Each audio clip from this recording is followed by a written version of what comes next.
Just really pleased to see everybody. I'm going to read a passage from the 17th chapter of Luke.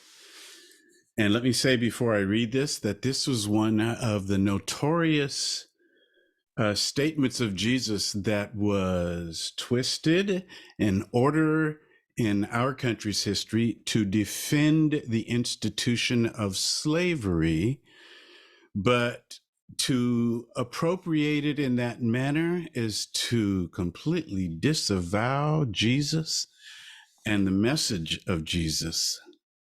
So this is from Luke chapter 17.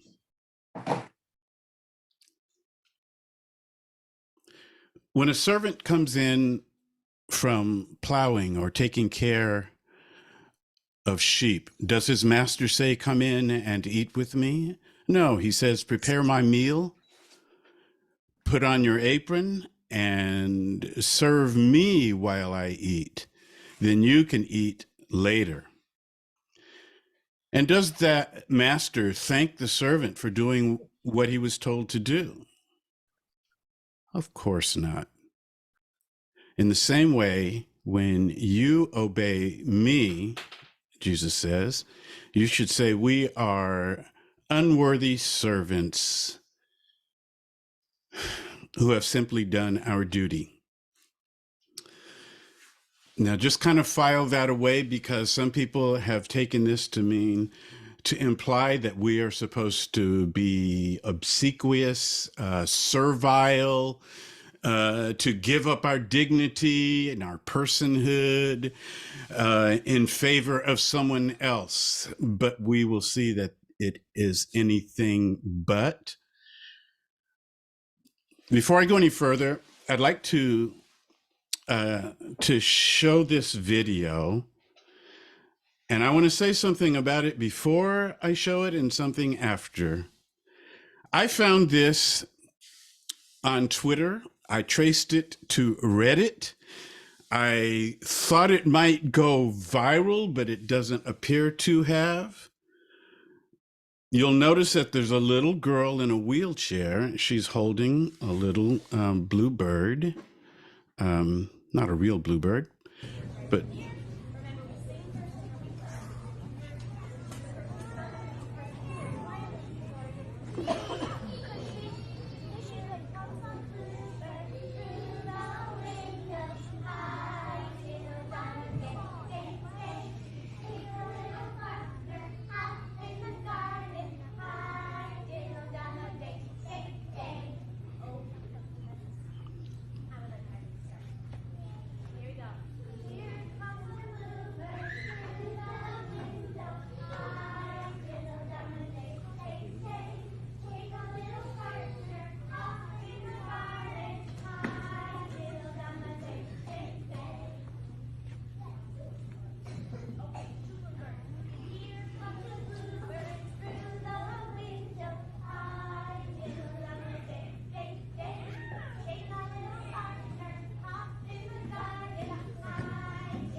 now, as this wraps up, let me just say that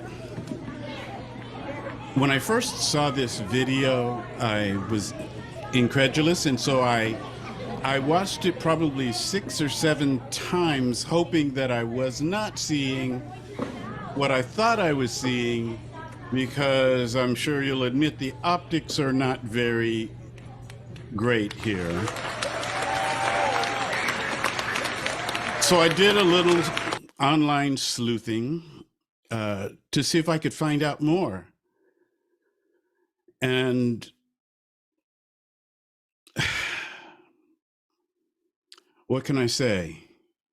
I found out it was a private school on the East Coast, that the little girl's aunt posted some things that indicated that the family was pretty furious. Uh, and I'm still kind of taken aback seeing it again after a few days. I want to read a quote from uh, Talila Lewis, who is an activist attorney whose advocacy and research primarily focus on creating equal access to the legal system for individuals who are deaf and people with disabilities. And she writes, not only is all oppression rooted in and dependent on ableism, but ableism plays a leading role in how we frame, understand, construct, and respond to race, class, gender, sexual orientation, ethnicity, nationality, criminal status, disability, and countless other identities, meaning not only is ableism central to the construction of what people think disability is, but ableism frames every other marginalized identity as well.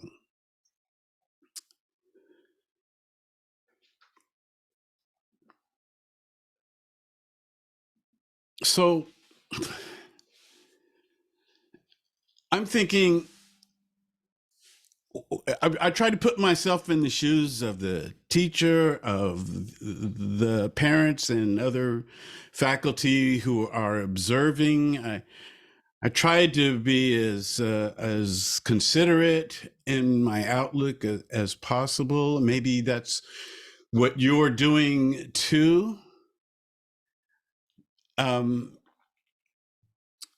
But all I can say is there was an obtuseness here, and I feel like they could do better. Now, my desire after these next few moments is that we would all be inspired to do better, that we will find ourselves not only liberated to do better, because this is not a matter of shaming somebody into a better performance, taking a resolution on for a new year, that comes through the eyes of other people, putting pressure on ourselves, but it's actually to give release to this desire in us, in each of us, to fulfill our highest calling, to be the best that we can possibly be, which means that we are going to have to be extraordinarily compassionate. Now, some will look down on you for being compassionate. They might call you woke.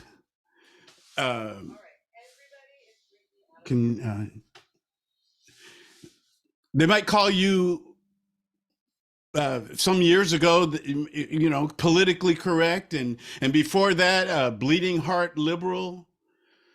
But if your heart is overflowing with compassion, you've got nothing to be ashamed of. The only thing possibly restraining you is the gaze of the world, the way that you are being looked at, that is demanding that you not be as compassionate as you really are. You have nothing to apologize for. When you want to show compassion and intervene and stand up for somebody else,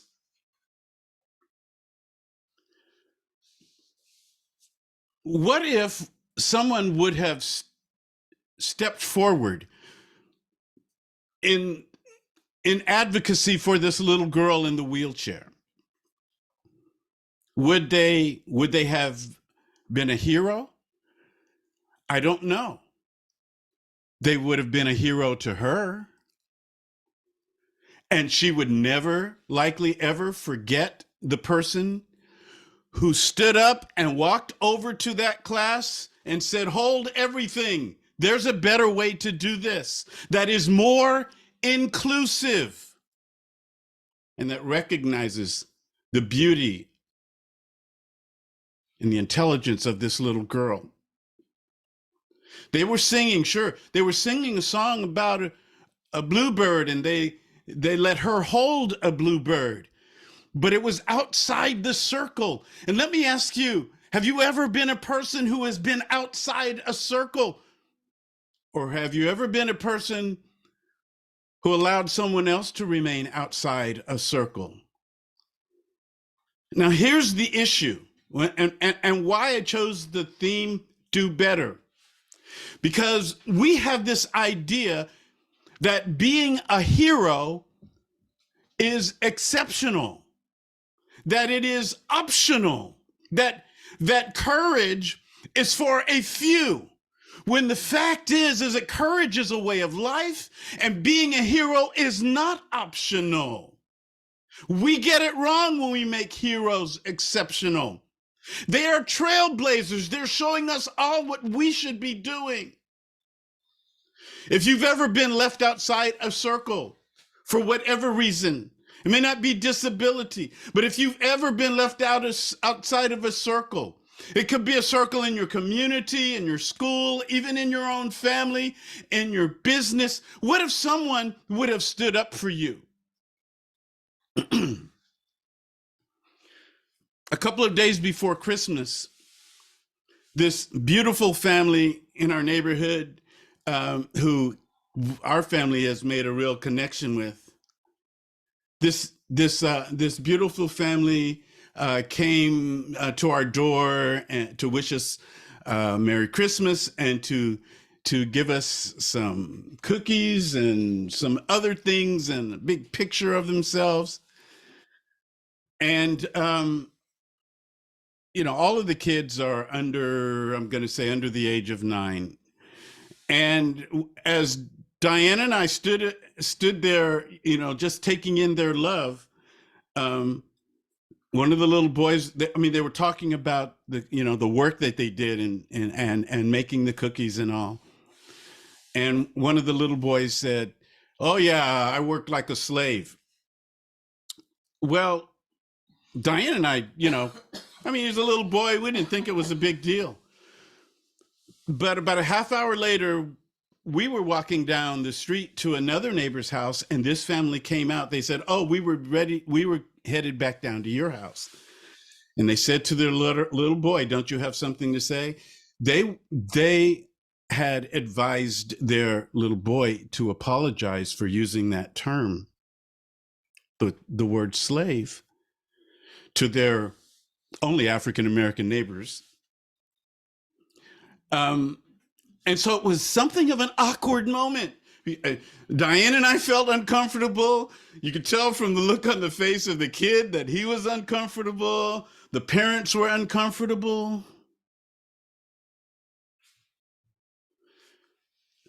But really, what they were doing is they were saying to their family that they wanted their son to do better, to not just blend in, but to stand out. I think of Dietrich Bonhoeffer, the pastor theologian in the middle of the 20th century, who said, "Silence in the face of evil is evil itself." Well, I'm not going to say that his action was evil, but it is part of a superstructure that promotes evil. I related to that little girl in the wheelchair because for an entire year, my kindergarten year, I had a teacher who excluded me as the only Black kid in the class in San Francisco. Every day was like that. And me, I'm, trying to be generous. I'm thinking, I wonder if one of those kids ever approached the teacher and said, "Why don't you treat David like everybody else?" I don't know. Maybe that happened. My question is, what did those little kids grow up to be? Did they grow up thinking that it's okay to mistreat somebody because they look different? Did they grow up to become district attorneys or maybe public defenders? Did they grow up to be mean teachers themselves? Or did they grow up thinking, I'll never be a teacher like that? Did they grow up to be judges? Pardon me, did they grow up to be Republicans? Did they grow up to be homophobes, heteronormative, transphobes? Did they grow up having the idea that it's okay to not be a hero, to not do better? Did they grow up thinking it's okay to not intervene, to just make sure I don't rock the boat? Let me pause here and let me say to you, if you've been that person in some way, whether it was decades ago or this past week, but you felt the exclusion that this little girl in the wheelchair had to have felt, and the trauma that goes with that. If that's you, I'm going to ask you, put your hand on your heart, put both of your hands on your heart. Take a deep breath and say aloud, right where you are, I am safe. Now, you might not feel safe. You might still feel the threat of loss that happens when you are excluded. But this is why the gospel,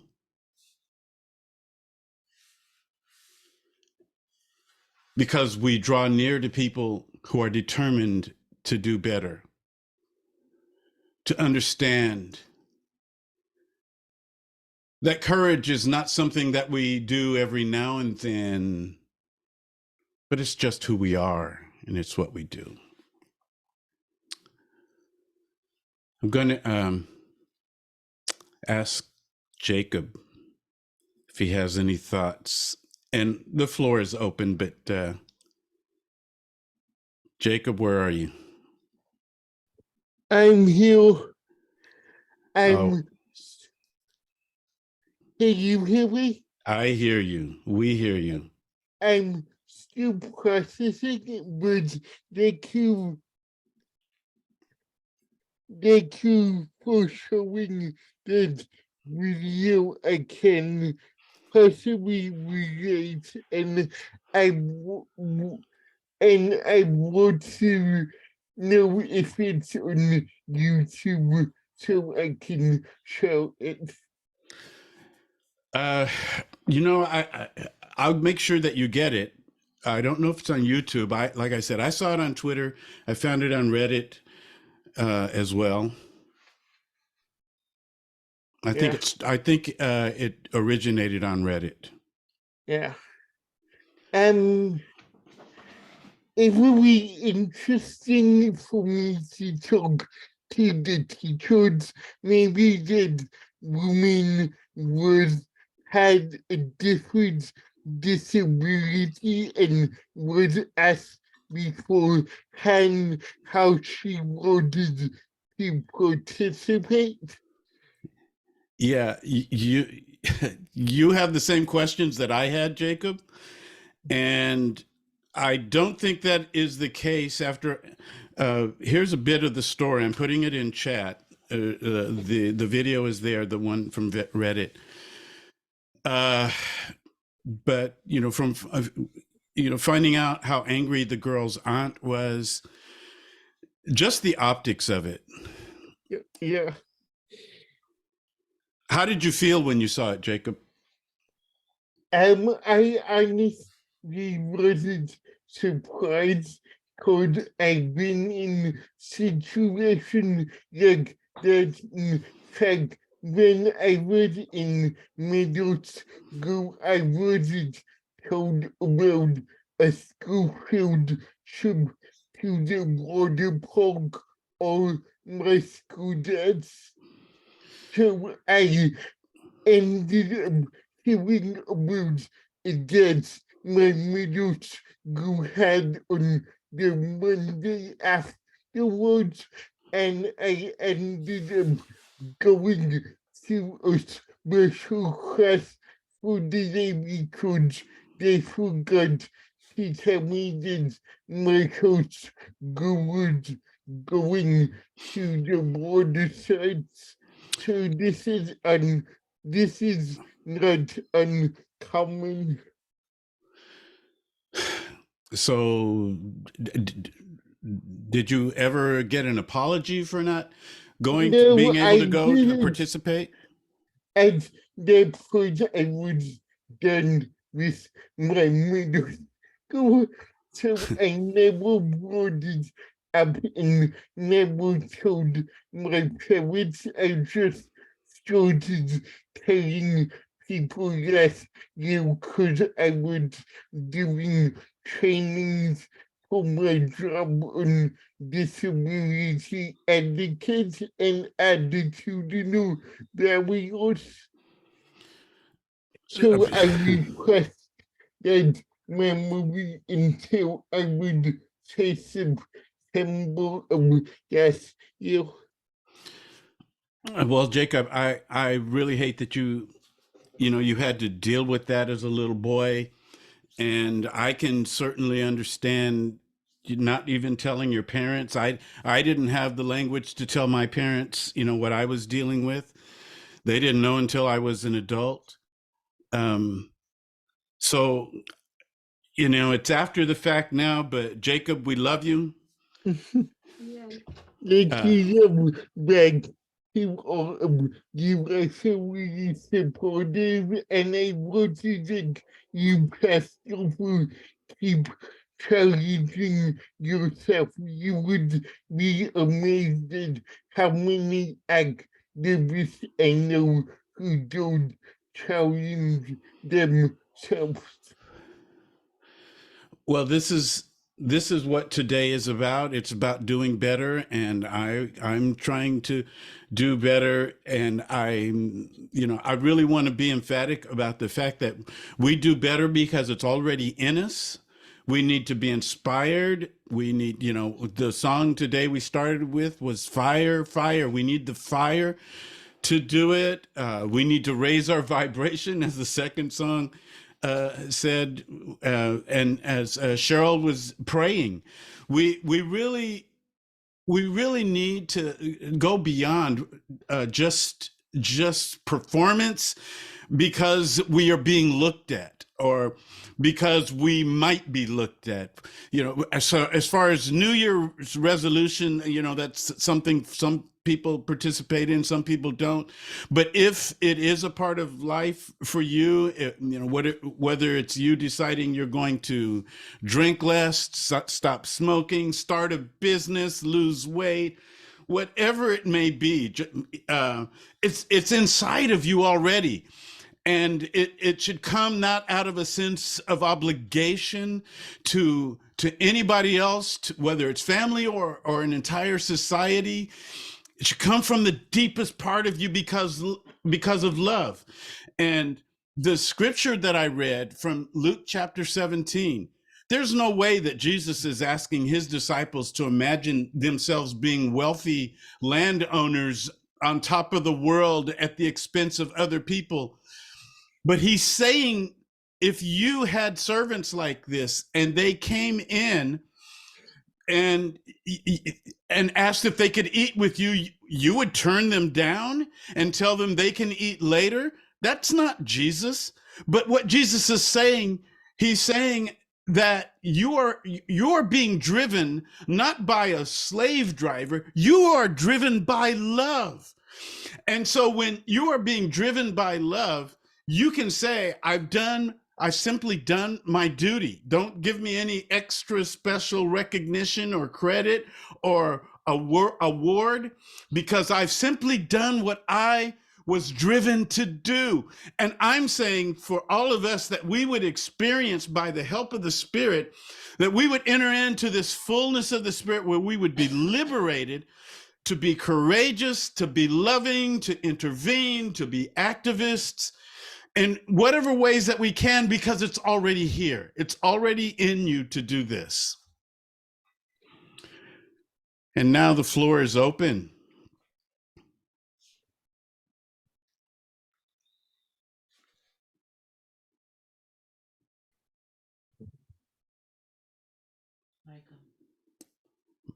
I see Lisa's hand is up here.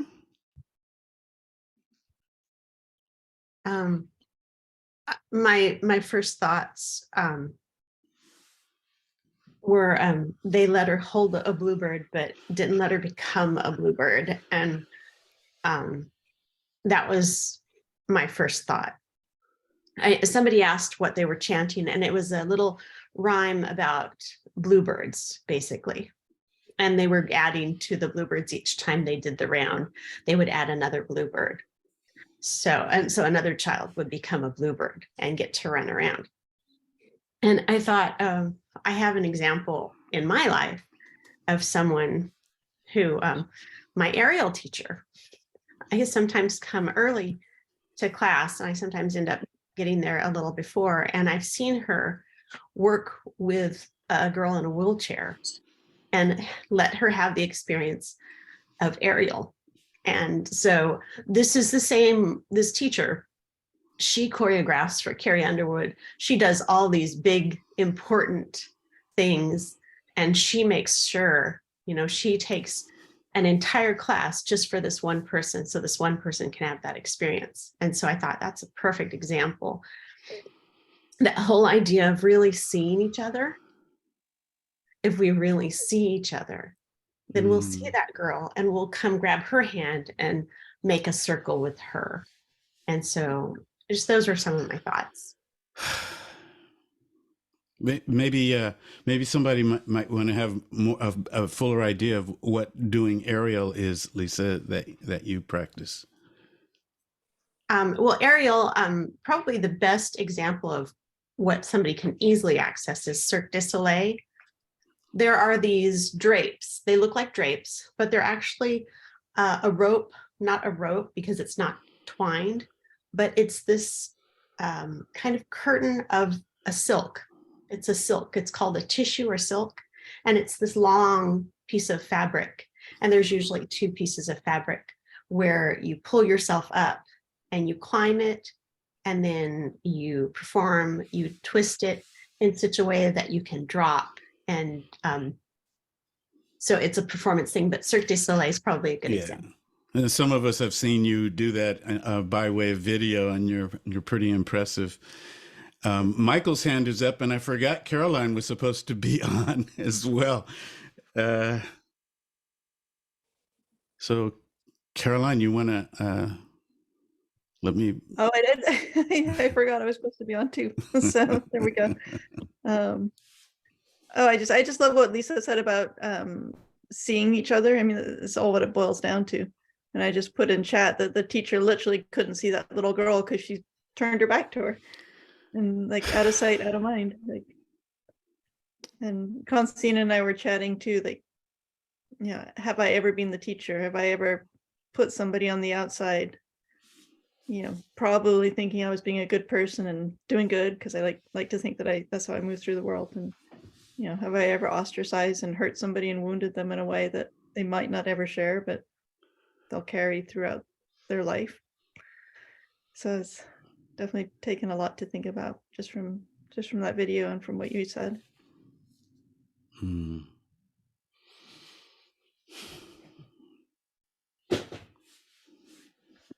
Michael, what do you have to say? You've always got such good thoughts. I'm going to do the unusual thing. I'd like to volunteer to do the prompt or the program on this next Wednesday night, because this little girl took me to the depths of sadness. Not the little girl, but the interactions. And I think a lot of you, some of you that I'm close to know that I've been starting and stopping on a memoir that I've been writing for 4 or 5 years, and probably half of it's done, but I need to collect and stuff. But this just took me instantly back to, as an adult, sometimes we reflect back, and I was reflecting back to first and second grade and some incidents. And it just, I suddenly saw that I stood by as a not a willing tormentor, but just as a standing there looking at it, not even doing anything. There were two particularly unattractive kids in first and second, third grade. And I just remembered some of the hauntings that I saw them go through. And I wrote it as a chapter in my memoir, and it's done, and I'll just have to find it. But if I could just share that with on Wednesday night group, it was one of these times when you, as an adult, think back and real, aha, what did I do? That sounds great. I'd love for you to take the lead. That sounds awesome.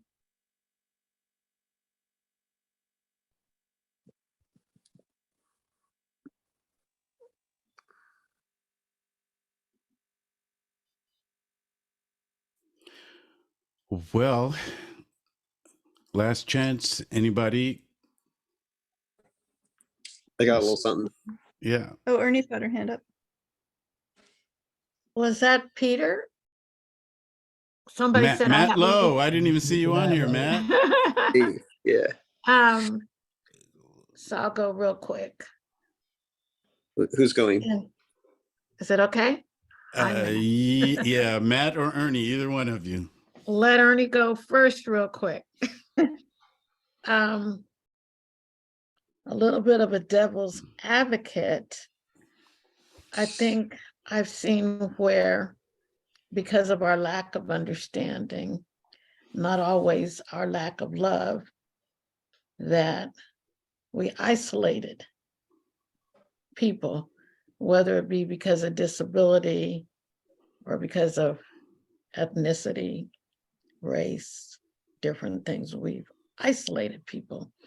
And back to this story, the teacher probably, out of not knowing, felt good that that was closer to inclusion than not at all in inclusion.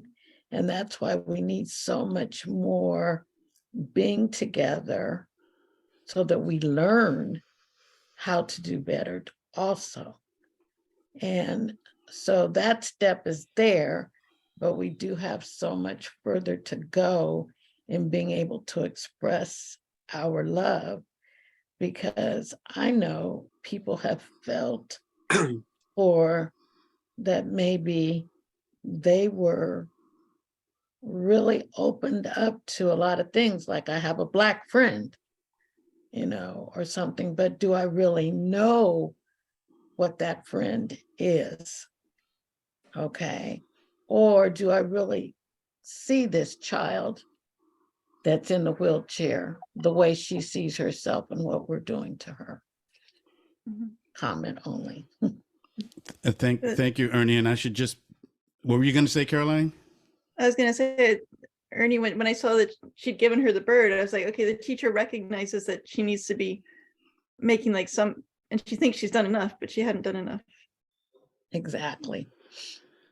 So just wanted, for those who don't know Ernie, she's got a disabled son herself, and she's devoted her life to to those with disabilities. And she was inspired when she was a little girl, Ernie was, because she got to meet Helen Keller, who came to her class. Anyway, thank you, Ernie. Matt, thank you for that wisdom. Yeah. So I guess I'm gonna have a little 2-minute piece right here real quick. I want to challenge us and ask us, what is our best? Because there's a great quote that we often say of, like, if you know better, you do better.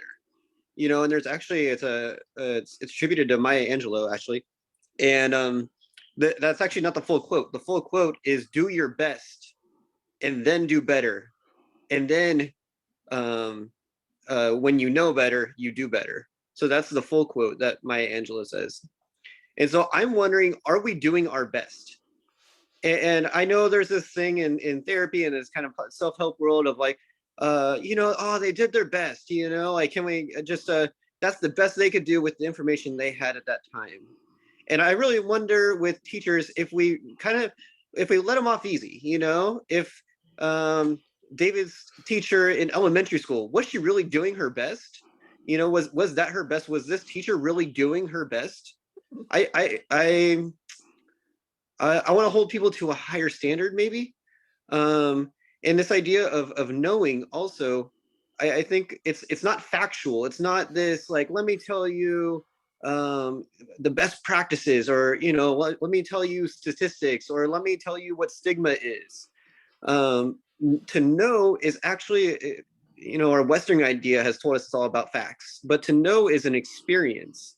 It's about an action. So when we act, we think that we need to think, know, and then act. But our knowledge actually comes from action. So you can say it's maybe think, act, know. And so I guess the challenge us is that we have to, one, engage, and we have to be willing. Our best is actually pushing ourselves to the uncomfortable areas. And a teacher like what Lisa was saying about the aerial perspective, aerial teachers that she has of, taking the preferential option, doing the extra effort, and going in understanding, and acknowledging the systems that separate us from one another, because isolation is a tool of whiteness. And so, and I'll just end by saying, I read in a book recently, the indigenous definition of disability is actually separation of community. That's how they define disability. And so we have a lot to fix in our white ableist patriarchal system of capitalism that has been created here. So Thank you for that, Matt. And because of you, I read that same book. I see what you're saying alongside what Ernie was saying. You're talking about heart knowledge, and she was talking about being in community as well. Knowing each other, being with each other. So I received that. I am fueled by what you are saying, and we're going to hear from Linnea before we go to communion.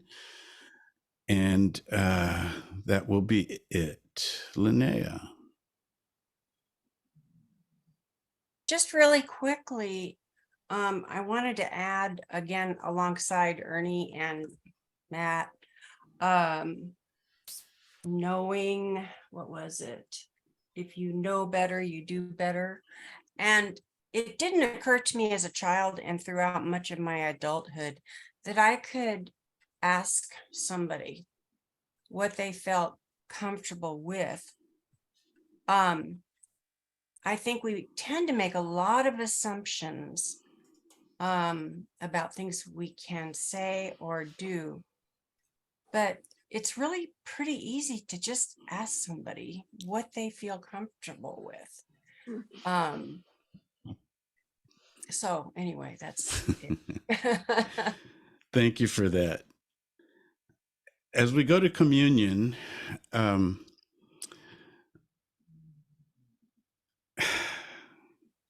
just get whatever you have on hand.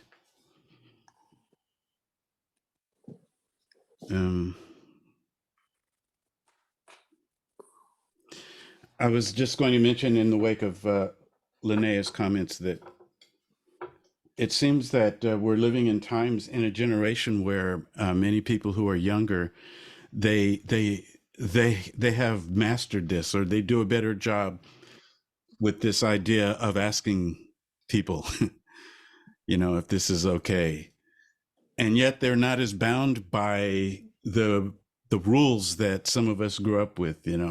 For instance, people a third my age are much more liberal than people my age when it comes to using what we would call spicy language.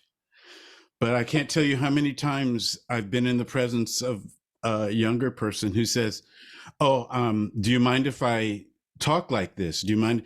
Because they are respecting, an experience that's different from their own generationally. And there's a lot more asking. And so, Linnea, thank you for closing with that. May we all find ourselves not assuming, but asking more and more. What makes you feel comfortable? May we find ourselves free to ask that question. Thank you, Jesus, for not compelling us and driving us externally, but showing us the light that is inside of us, that light will guide us.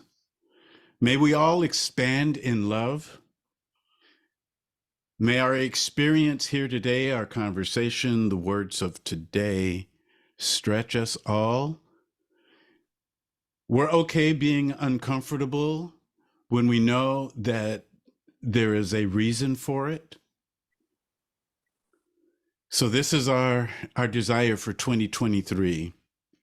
Whatever anybody here has in mind in terms of a possible augmentation of activity, change of behavior, whatever it is, I pray that as we eat and drink, as we commune together tonight, today, and through the night and through the week, that we would find a quieted soul that Cheryl invited us to have together, that we would find a quiet soul